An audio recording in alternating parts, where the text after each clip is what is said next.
Tata steel tournament से दोस्तों एक बेहद ही बड़ी खबर आई है। विश्व के नंबर 1 खिलाड़ी, विश्व चैंपियन मैग्नस कार्लसन ने मेज़बान नीदरलैंड के जहां पे टूर्नामेंट होता है उसके फेवरेट खिलाड़ी अनीश गिरी, मतलब वैसे भी दोनों खास दोस्त हैं, को पराजित कर दिया है। और इस जीत के साथ ही मैग्नस कार्लसन की जो 2900 वाली रेस है ना, वो दरअसल शुरू हो गई है, क्योंकि शुरुआत हुई थी 2865 रेटिंग से 2867 पे पहुंच गए हैं अब मैग्नस कार्लसन। तो धीरे धीरे ही बढ़ेंगे, थोड़ा थोड़ा करके।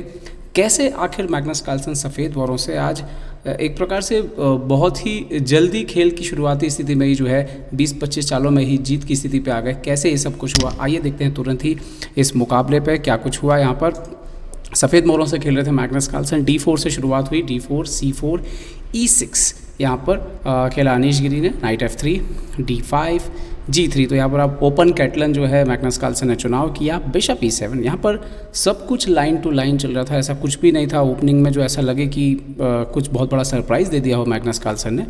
Bishop G2 castle castle D/C4 यहाँ पर अनीश गिरी ने चुना, और इससे पहले भी वो कई बार इस लाइन को खेल चुके हैं।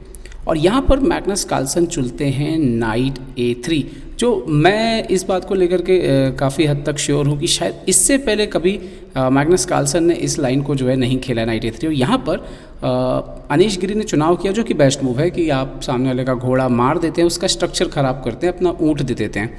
और वैसे भी हमने इन दोनों देखा है कि कार्लसन को डबल बिशप से थोड़ा ज़्यादा प्यार हो गया है, और वो इसलिए कभी कभी पॉन स्ट्रक्चर ख़राब कर लेते हैं, पॉन को कुर्बान कर देते हैं। Okay, bishop D7। ओके, यहाँ पर कार्लसन खेलते हैं A4। इंटरेस्टिंग चाल है, क्योंकि आप B5 को आने से रोक रहे हैं और इस पॉन की उपयोगिता थोड़ी तो साबित कर रहे हैं कि भाई ऐसा नहीं है कि पूरी तरह से पॉन ख़राब हो गया है। ओके, और यहाँ पर आगे गेम बढ़ता है बिशप C6। अच्छा, यहाँ तक आते आते डेफिनेटली ये गेम जो है डाटाबेस में जो है काफ़ी कम जो है यहाँ पर गेम बचते हैं, खासतौर पर नाइट A3 के बाद जब एक्सचेंज होता है BA3। और कार्लसन ने यहाँ पे जो A4 मूव खेला है, ये दरअसल काफ़ी कम खेला गया, आप काफ़ी नया मूव इसको बोल सकते हैं, A4 move. Okay, bishop C6 bishop A3, रुक पर अटैक, तो रुक E8। नाउ कार्लसन खेलते हैं क्वीन C2, ताकि C4 वाला जो पॉन है उसको कवर किया जा सके। और यहाँ पर नाइट PD7 खेलते हैं अनीश गिरी, और इसके साथ ही डाटाबेस में इसके बाद कोई गेम है ही नहीं। ओके, कार्लसन खेलते हैं रुक के C1, C5 पे प्रेशर रखने की भी कोशिश है, C4 को रिकवर तो करना ही है आगे चल के। यहाँ पर अनीश गिरी खेलते हैं A6। ओके, कार्लसन मारते हैं क्वीन into C4, और यहाँ पर अनीश खेलते हैं नाइट B6, कार्लसन खेलते हैं क्वीन C3। मतलब एक प्रकार से आपको आमंत्रण भी दे रहे हैं कि अगर आपको नाइट into A4 मारना है तो मार लीजिए। अनीश नाइट into A4 मारते हैं, और यहाँ पर कार्लसन खेलते हैं क्वीन B3। और यहाँ तक सब कुछ बिल्कुल ठीक ठाक चल रहा है, अनीश के लिए कोई समस्या नहीं है। लेकिन इसके बाद अगली चाल जो अनीश ने खेली, वहाँ से ही जो है खेल जो है पूरी तरह से मैग्नस कार्लसन जो है अपनी गिरफ्त में ले लेते हैं। Queen D5। अब क्या सोच के खेला होगा अनीश ने? यहाँ पे सोच के तो खेला होगा कि भाई अगर क्वीन एक्सचेंज करते हैं, क्वीन D5 बिशप D5, देखिए A2 पे अटैक है लेकिन C7 मर रहा है, क्वीन C7 सॉरी रुक C7, सो B5।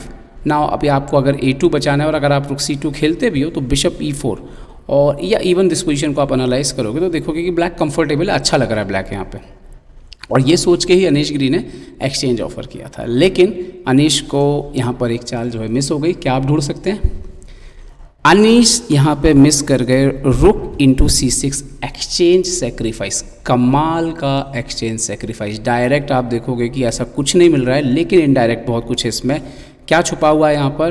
पहली बात तो आप क्वीन into B3 नहीं मार सकते। क्यों? क्योंकि A into B3 के बाद आपको BC6 के बाद ये घोड़ा जो है वो देना पड़ जाएगा। मतलब यहाँ पर एक हाथी के सामने जो है दो डबल बिशप मान लीजिए हैं यहाँ पर वाइट के पास, जो बहुत बड़ा एडवांटेज होता है। क्वीन C6 मारना पड़ा ताकि घोड़े पे सपोर्ट रहे, क्योंकि वरना अगर आप पॉन से मारेंगे तो घोड़ा मर जाएगा। ओके, अगली चाल यहाँ पे कार्लसन एडवांटेज आता है नाइट E5। सडनली आप देखिए कि आपका जो एक अच्छा मोहरा था C6 पे वो तो चला गया, ठीक है। बदले में क्या हुआ? एक तो आप यहाँ पर पूरी तरह फंसे हुए हैं उस घोड़े को बचाने में। दूसरा, अब इस ऊँट की पावर देखिए, ये घोड़ा कितना शक्तिशाली हो चुका है। तो एक अपना बड़ा मोहरा देके अपने सारे मोहरों को कार्लसन ने बिल्कुल चमका डाला यहाँ पर।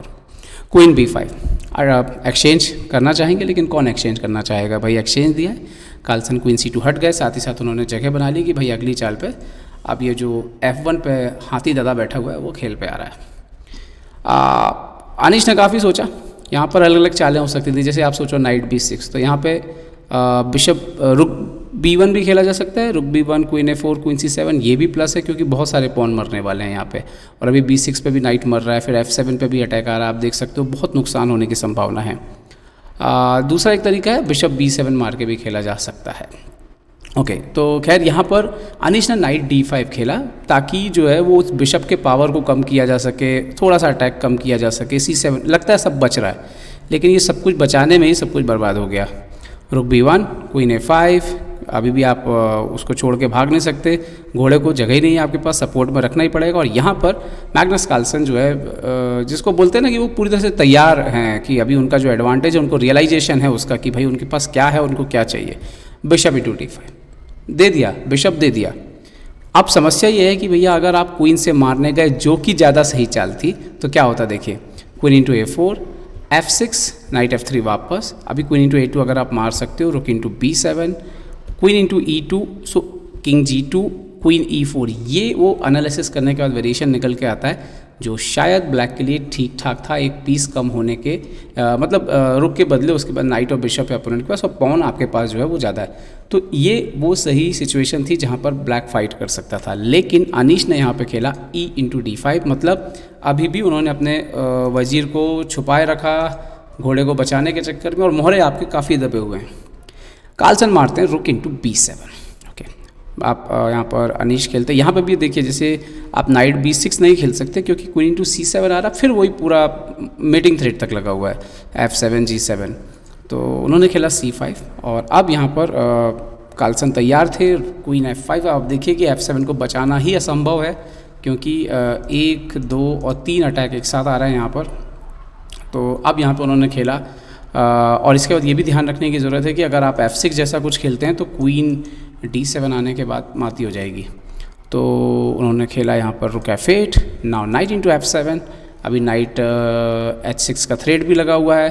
क्वीन D8 खेला, यहाँ पे वापस गए, बोले कि भैया क्वीन चाहिए तो मार लो, अपना क्वीन दे दो, लेकिन कार्लसन ने बोला भाई क्वीन क्यों मारेंगे। उन्होंने खेला DC5, क्वीन F6, यहाँ पर एक्सचेंज किया अनीश ने, लेकिन queen F6, G-F6, night H6 check, king H8, और नाव यहाँ पर खेला कार्लसन ने C6। अब यहाँ पे कार्लसन एक चीज़ को लेकर के बिल्कुल क्लियर थे कि इस पॉन को अगर रोकना है तो कम से कम अपना एक्सचेंज वापस देना पड़ेगा किसको, अनीश को, जो उनके पास एक्स्ट्रा एक्सचेंज है। और क्या होगा कि एक ऐसा एंड गेम आएगा जहाँ पर कार्लसन 1-2 प्यादे अप रहने वाले हैं। आगे देखिए गेम में क्या हुआ, रुक F उन्होंने खेला C8, सो C7, नाइट C3। अभी आइडिया जो है नाइट C3 का वो एक अच्छा आइडिया है कि यहाँ से जा कर के स्पॉन को पकड़ना है, लेकिन यहाँ पर अनीश ने इमीडिएटली खेला बिशप B2। अभी आइडिया ये है कि अगर आपने कुछ भी पंगा किया यहाँ से तो ये भी तैयार है बिशप into C6 जैसा मूव, F6 जैसा मूव। तो उन्होंने खेला D4, now knight F7 check, king G6, knight D6, और कार्लसन ने ये श्योर कर लिया कि भैया एक्सचेंज तो हम आपका वापस मार लेंगे। तो और अगर हम पॉन अप हैं तो एक बढ़िया एंड गेम में जा रहे हैं। किंग G6 खेला अनीश ने, लेकिन किंग F1, मतलब इसके बाद उन्होंने इंटेंशन जता दिया कार्लसन ने कि भैया राजा को एक घर और इधर लाएंगे और इसको मार के और फिर हम ये एंड गेम बहुत ही बेहतर कर लेंगे अपना। वैसे भी अनीश ने नाइट B5 खेला, एक प्रकार से आखिरी दाव है, कुछ गलतियां हो तो, लेकिन यहाँ कोई संभावना थी नहीं। नाइट C8, रुक C8, A4, फोर्स किया नाइट को कि आप जाके मारिए C7, और bishop into D4, night C6, bishop E3। अब ये एक ऐसा एंड गेम है जहाँ पे देखिए कि एक तो बिशप वर्सेस नाइट है, दूसरा यहाँ पर आप देखिए कि एक आध पॉन और मरने की संभावना ब्लैक की लग रही है, सारे पॉन अलग अलग हैं। यहाँ पर already Magnus Carlsen 2 pawn up है, तो इस पोजीशन पे अनीश गिरी ने रिज़ाइन कर दिया।